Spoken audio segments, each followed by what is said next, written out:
Welcome back to the channel and welcome back to LP's open mic morning. Actually doing the recording early this morning.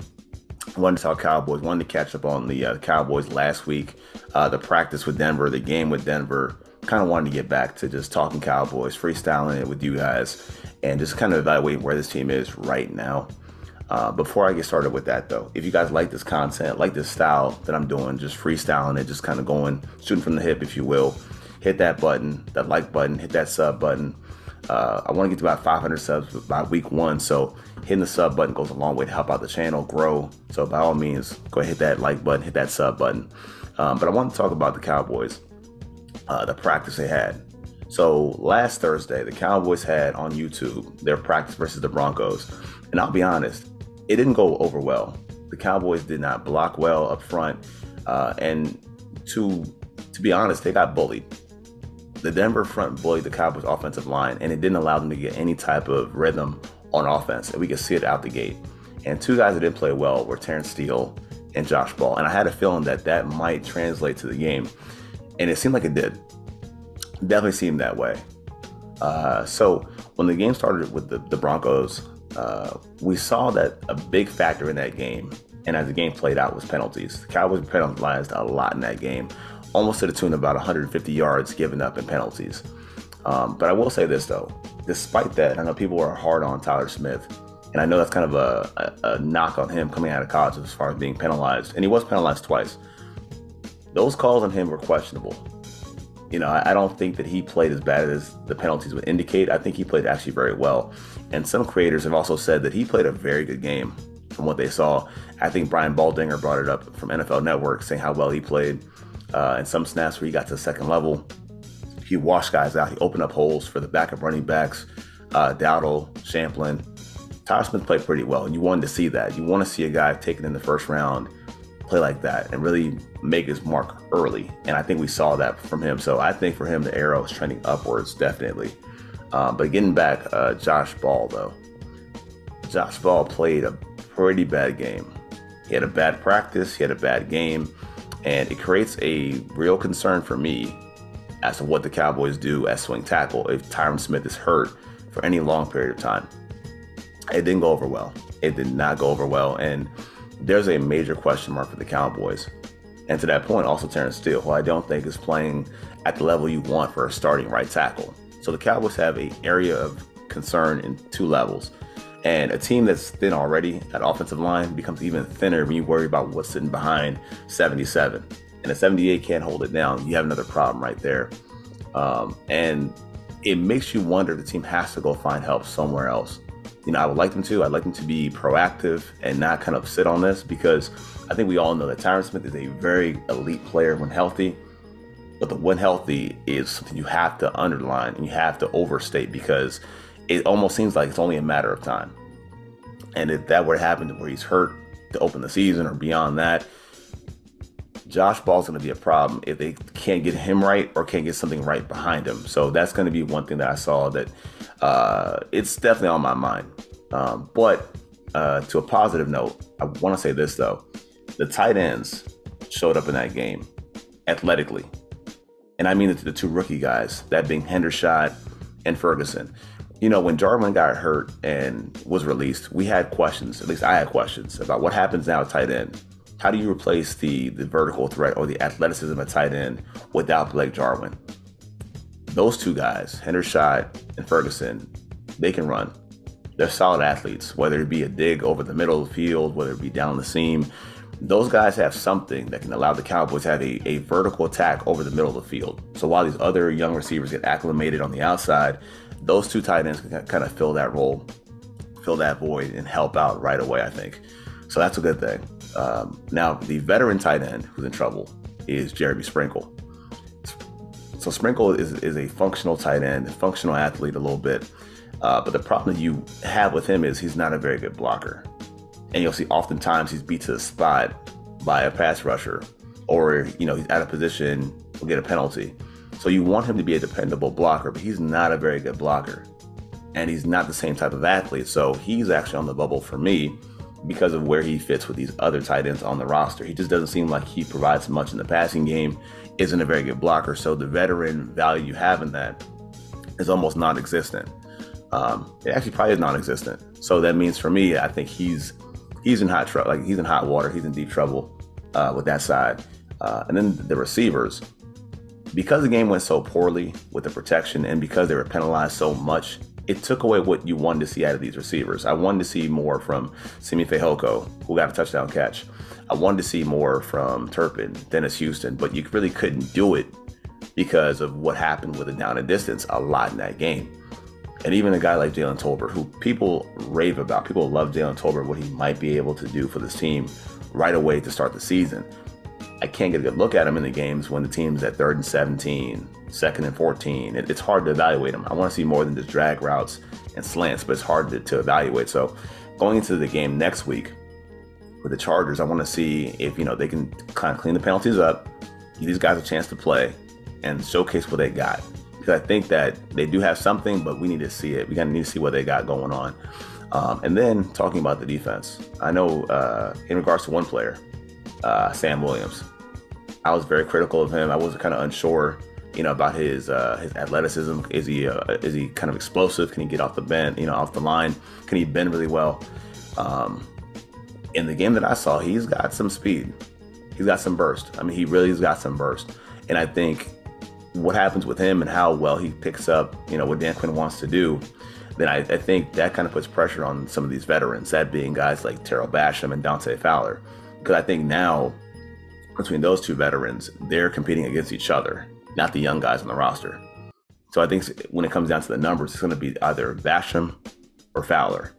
And I think the odds kind of favor more on Basham's side because Basham can do more. I think he plays special teams a lot better than Fowler.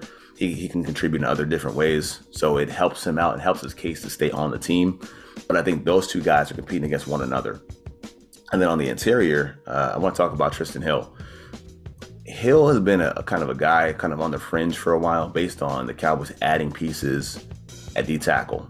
Adding guys like John Ridgeway, adding guys like Bahana last year, Osa Odighizuwa, Neville Gallimore. It's been kind of a rough sled for Tristan Hill to stay on the field, but also stay within the consciousness of the coaching staff. But he's a guy that flashes a lot. And I mean, that's kind of his thing. He's a flash player. He can get a field, got a fast first step. He is in a contract year. So it's unlikely that he can stay on the team, but maybe he's trade bait for the Cowboys. Maybe the Cowboys want to do something with him to not lose him for nothing. So maybe he's part of that where he can be acquired for help. Maybe you trade Tristan Hill in the contract year for maybe a backup offensive lineman or something else like that can help you right now to see value. But he's been pretty good. So whatever they do with him, if they choose to keep him, trade him, there's some value in him. And he has been playing pretty well, at least that I've noticed. And then in the back of the defense, Nashawn Wright and Kelvin Joseph. So those two guys, they create a lot of questions for me. In the case of Wright was a 3rd round pick last year, taken after Joseph, who was taken in the 2nd round. Nashawn Wright is a tall corner that only can play as the outside as a boundary corner. And I expect a guy that size to be able to press receivers, be able to run with them downfield. The one thing that I didn't like, and this was brought up to me also by Mike Crum at CD Piglet, guys. And what he said was, it's alarming for Wright not to be able to play the 50-50 ball down the field. With that size and length, he should be able to turn, track the ball in the air, knock it away. But getting beat on 50-50 balls is what you don't want for a guy his size. And that should be his calling card. And if that's going to be a problem for you, it's a problem for him to stay on the field. So that's kind of an area for concern. And it also allows guys like Deron Bland to kind of step in, maybe find a role for themselves as well. And then Kelvin Joseph. I mean, with KJ, I think it's easy to say, and I think it's fair to say that he hasn't been able to focus on football from the end of last year to this point right now. It's fair to say that he hasn't been all there with football, and that's make it what you will. But he's got to be playing a lot better at this level. He's got to be a lot more, understanding, and the game should be slowing down for him a little bit more, you would think, in his 2nd season. And it doesn't look that way. And to be fair, he's been outplayed by other guys on the roster, that being Bland at practice, Bland in the games, and from what some people are saying, even being outplayed at corner by Israel Mukuamu. And that's saying something. A guy who plays safety in college is now playing corner and playing it better than you are. It raises a bit of a red flag there. Then the question is, and I don't think he's going to be off the team. At least I didn't think that maybe a couple weeks ago. But you kind of tend to wonder, is it possible that he may not even make the roster as a second round pick last year based on his performance going into this season? Who knows? But those two guys right there have got to pick it up. If they want to get some kind of either role on the team, stay on the team, they've got to pick it up right away. They've got to pick it up right away.